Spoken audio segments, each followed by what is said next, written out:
누가복음 22장 39절에서 46절을 가지고 더욱 간절한 기도라는 제목으로 말씀의 은혜를 함께 나누도록 하겠습니다. 요즘 현대 사회는 치열한 경쟁, 성공에 대한 압박, 비교당하는 문화가 두드러지고 성과와 결과 중심으로 돌아갑니다.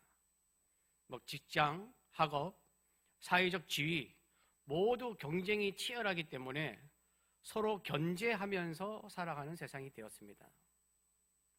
이런 현상 때문에 나타나는 부작용 중에 하나가 뭐냐면, 현대인들은 성공을 하게 되면 자신의 성공을 자기 실력보다 운이나 외부적인 원인으로 돌립니다.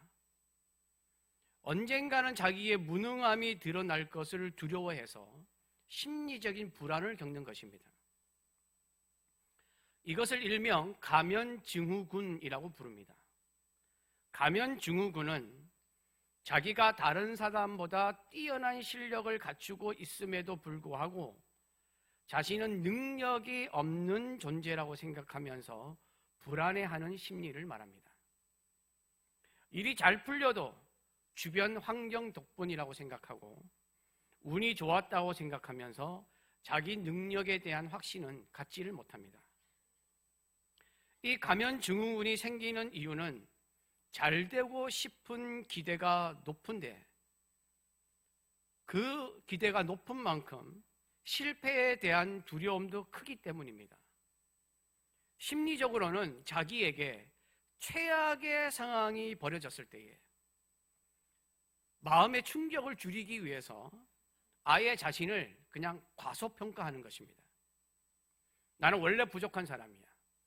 나는 원래 능력이 없는 사람이야. 그래서 그런 거야 라고 여깁니다.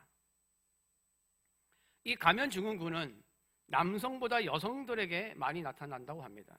왜냐하면 우리나라 사회에는 아직도 여성들만 할 수 있는 몇몇 직업을 제외하고는 직장이나 일터가 주로 남성들로 이루어진 데가 많기 때문에 그 분야에서 여성이 더 뛰어남에도 불구하고 여성들의 자기 과소평가 현상이 두드러지게 나타난다고 합니다. 요즘 사람들은 자기가 뛰어나야 하고 잘 돼야 한다는 생각이 너무 크기 때문에 자기 단점이 드러나는 것에 대해서 두려움을 가지고 가면증후군을 가진 사람들이 점점 늘어나고 있습니다. 그러면 나에게 이 가면증후군이 생긴다면 어떻게 극복할 수 있을까요?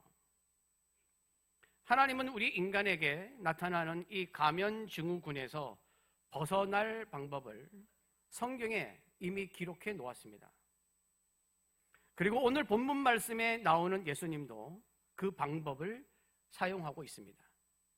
그 방법은 바로 기도입니다. 여러분, 기도는 하나님과의 대화이자 하나님의 뜻을 아는 방법이고 우리의 소망과 소원과 환경과 상황을 하나님께 다 아뢰을 수 있는 통로입니다. 그런데 기도는 여기서 그치는 것이 아닙니다.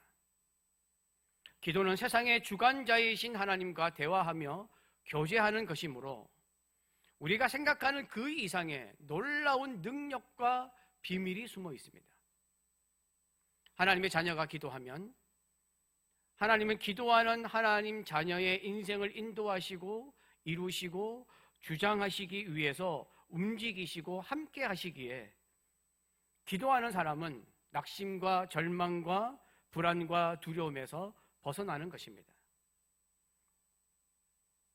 그러므로 여러분, 세상을 사는 것이 어려워지면 세상보다 훨씬 더 크신 하나님께 기도하면 됩니다. 우리의 상황이 심각해지면 그 심각한 상황보다 비교할 수 없이 더 큰 능력이신 전능하신 하나님께 간구하면 됩니다. 기도를 들으시고 응답하시는 하나님이 계시기에 우리는 우리의 인생의 불안과 늪에서 하나님이 건져내시고 우리와 함께 하시는 줄로 믿습니다. 그런데 요즘 많은 성도가 이 기도를 점점 잃어가고 있습니다. 오늘 말씀에 나오는 예수님의 제자들에게도 이런 모습을 볼 수가 있습니다. 예수님은 그 비참하고 참담한 십자가의 고난을 앞두고 늘 하듯이 습관을 따라 기도하시러 아람어로 겟세마네라고 부르는 감람산으로 제자들과 함께 오르셨습니다. 39절입니다. 함께 봉독합니다. 예수께서 나가사 습관을 따라 감람산에 가시매 제자들도 따라갔더니, 예수님은 십자가라는 거대한 사건 앞에서 고뇌하며 이 무거운 짐을 지기 위해서 무거운 마음으로 감람산으로 오르셨습니다. 예수님은 죄로 뒤덮여 있는 인류를 구원하시기 위해 자신의 목숨을 십자가에 내어놓는 중요한 사명 앞에 놓여 있었습니다. 그래서 40절에 예수님은 제자들에게 이렇게 말씀하십니다. 함께 봉독합니다. 그곳에 이르러 그들에게 이르시되 유혹에 빠지지 않게 기도하라 하시고, 앞으로 예수님과 제자들에게 닥쳐올 십자가 사건은 제자들이 감당하기 어려운 일이기 때문에 어떤 유혹에 빠지지 않도록 기도하라고 말씀하셨습니다. 예수님의 이 말씀은 정말 중요한 한마디였습니다. 그 시기에 꼭 필요한 말씀이었습니다. 그리고 지금 현재를 살아가는 우리에게 하시는 말씀이기도 합니다. 그러나 제자들의 모습은 그렇지 않았습니다. 기도하는 모습이 아니었습니다. 45절에 보면 예수님께서 기도가 끝난 후에 제자들에게 가셨는데 제자들은 슬픔으로 인하여 잠들었다고 말씀하고 있습니다. 45절 함께 봉독합니다. 기도 후에 일어나 제자들에게 가서 슬픔으로 인하여 잠든 것을 보시고, 예수님이 제자들에게 3번이나 예수님의 고난과 죽음에 대해서 말씀하셨기 때문에 제자들은 예수님의 슬픔을 공감하고 있었습니다. 예수님의 어려움을 공감하였습니다. 예수님 앞에 닥쳐올 비극이 임박하였음을 알면서 슬퍼하였습니다. 그러나 제자들의 행동은 그냥 슬픔으로 끝나버렸습니다. 그 슬픔을 이겨내기 위해서 기도에 힘쓰거나 하나님께 매어 달리는 일은 없었습니다. 그저 슬퍼하다가 잠이 들어버렸습니다. 여러분, 우리는 때때로 인생의 중요한 시점을 맞이합니다. 그 인생의 중요한 시점은 위기일 수도 있고 환난일 수도 있고 고난일 수도 있습니다. 위기와 환난과 고난이 왜 인생의 중요한 시점입니까? 이것을 잘 극복해야 우리 인생의 미래를 한 발 더 앞으로 나아갈 수 있기 때문입니다. 그러면 이 위기와 환난과 고난을 잘 극복하는 방법은 무엇입니까? 어떻게 해야 이 만나기도 싫은 위기와 환난과 고난을 두려워하지도 않고 불안해하지도 않고 걱정스러워하지도 않으면서 잘 이겨낼 수 있겠습니까? 나약한 우리 인간의 마음, 부족한 우리 인간의 힘으로는 어렵습니다. 인간의 능력으로는 사면초가일 때가 많습니다. 어떤 때는 엎친 데 덮치는 격이 되고 어떤 때는 이러지도 못하고 저러지도 못하는 경우일 때도 있습니다. 인간은 어찌할 바를 모를 때 그냥 절망적인 상태로 포기해버리는 경우가 많습니다. 나는 원래 나약한 존재라고 하면서 가면 증후군 증세를 나타냅니다. 그래서 위기는 위기로 끝나고 환난은 환난으로 끝나고 고난은 고난으로 끝납니다. 오늘 말씀의 제자들도 그냥 슬퍼하면서 잠드는 것으로 끝났습니다. 그런데 우리 인생에 어려움이 올 때 그냥 슬픔으로 끝나고 괴로움으로 끝나고 걱정으로 끝난다면 우리는 평생 슬픔투성이, 괴로움투성이, 걱정투성이로 살게 될 것입니다. 여러분, 요즘 우리나라 음식점 중에 가장 큰 비중을 차지하는 업종 중에 하나가 커피 전문점입니다. 우리나라에 약 한 93만 개의 음식점이 있다고 합니다. 그 중에 2025년 기준으로 커피 전문점이 9만 5천 개가 넘습니다. 9만 5,337개. 그러니까 음식점 중에 차지하는 비율이 10%가 넘습니다. 그리고 커피 프랜차이즈 매장 수도 2만 2천 개입니다. 세계에서 5번째로 많은 수준입니다. 이제는 식사 시간 후에 커피를 테이크 아웃해서 손에 들고 다니는 장면은 아주 자연스러운 광경이 되었습니다. 우리 교회 주변에도 평일날 점심시간이 되면 직장인처럼 보이는 사람들은 대부분이 다 커피를 들고 다닙니다. 커피는 종류도 다양하고 맛과 향기도 다양합니다. 그 중에 커피 매니아들이 제일 좋아하는 커피가 무엇인가라고 설문조사를 했을 때에 제 1위가 뭐냐면 핸드 드립 커피입니다. 커피를 갈아서 거름종이에 넣고 뜨거운 물을 부어서 직접 커피를 내려 마시는 것입니다. 거름종이에 뜨거운 물을 부으면 커피 찌꺼기는 그대로 남아있고 향기가 좋고 맛깔스러운 커피가 내려집니다. 그런데 일반 종이로는 커피를 내릴 수가 없습니다. 찌꺼기를 분리할 수도 없습니다. 일반 종이를 사용하면 그냥 그대로 머물러 있거나 밑으로 커피가 다 쏟아져서 종이도 망치고 커피도 망칩니다. 거름 종이를 사용해야만 맛있는 커피를 얻을 수가 있습니다. 여러분, 우리 신앙에 커피 거름 종이와 같은 것이 바로 기도입니다.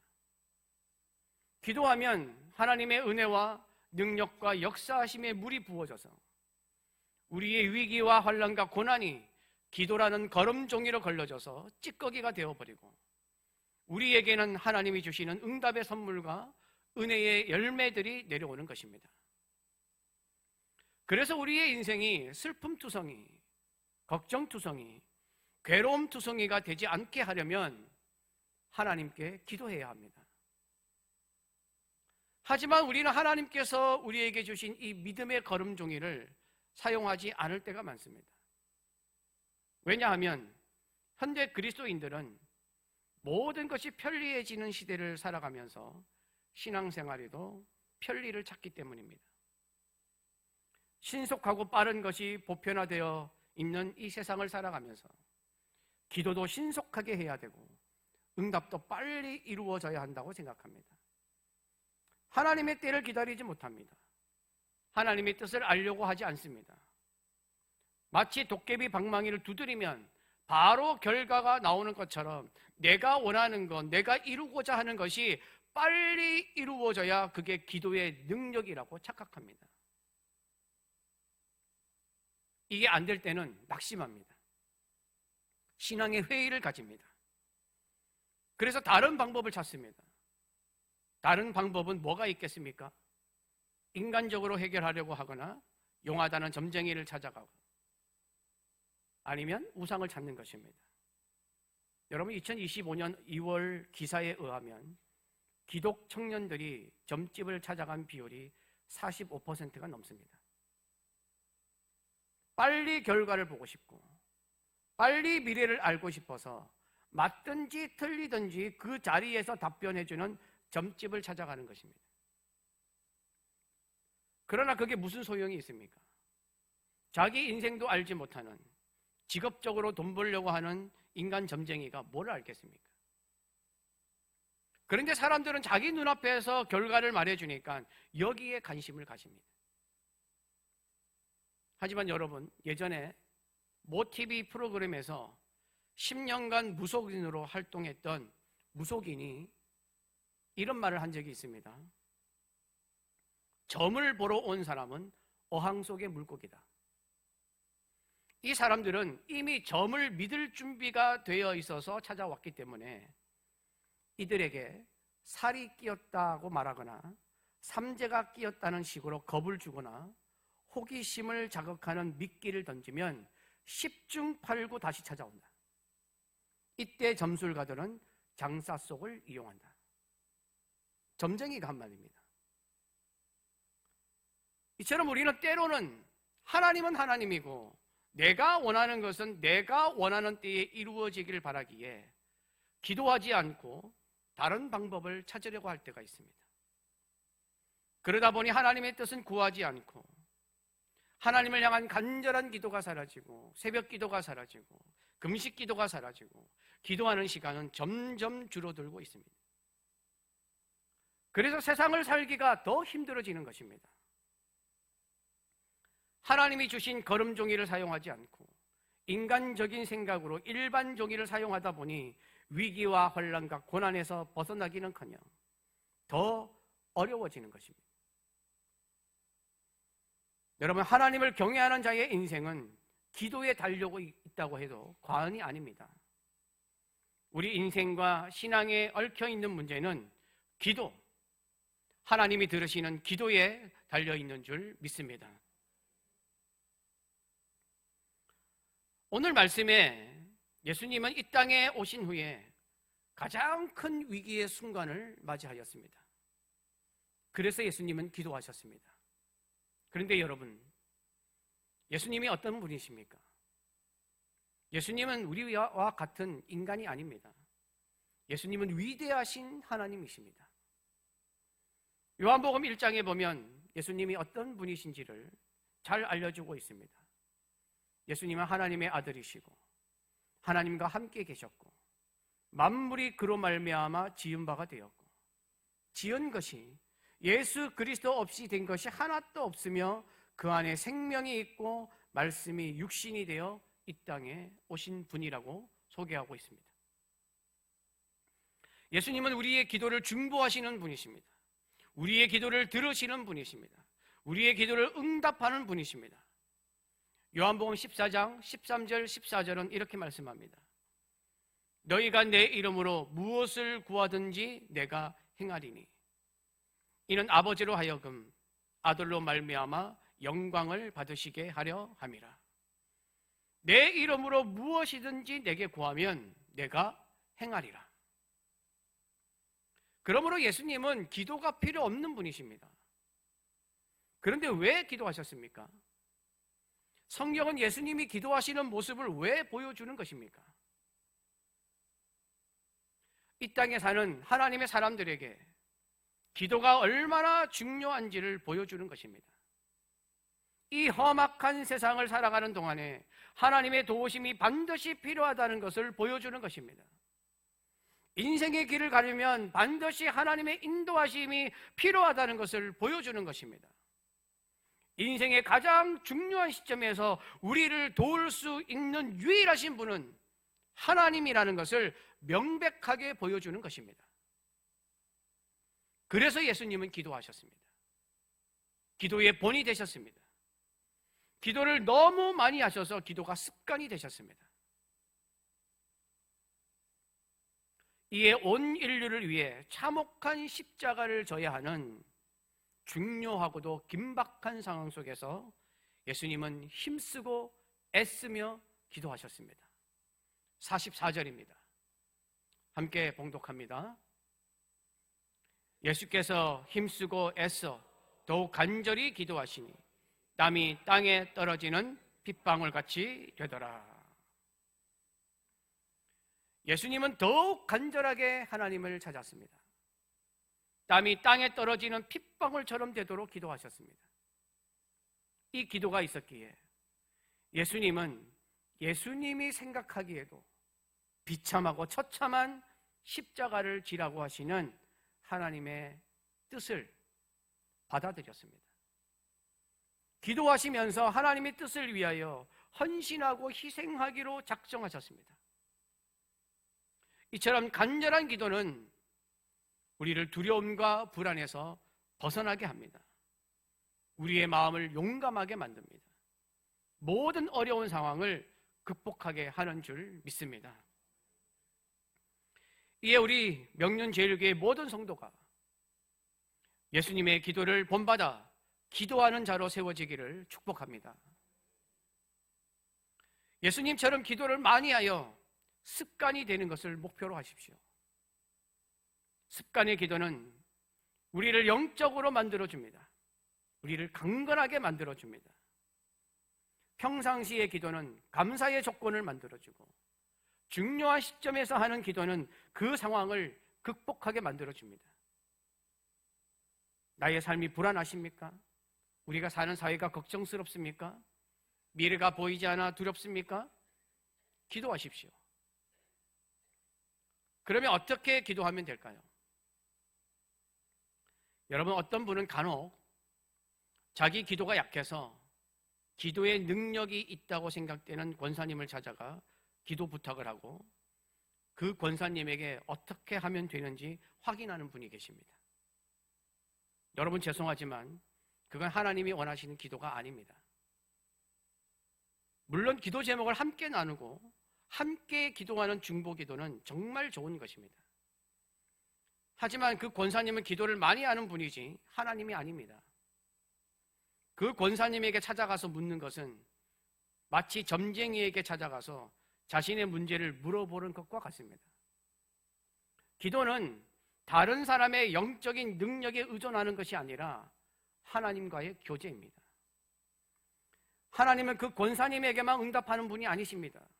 기도하는 모든 하나님의 자녀에게 때로는 말씀으로, 때로는 하나님이 주시는 마음의 감동으로, 때로는 환경을 다스리심으로, 때로는 상황을 정리하심으로 응답하는 분이십니다.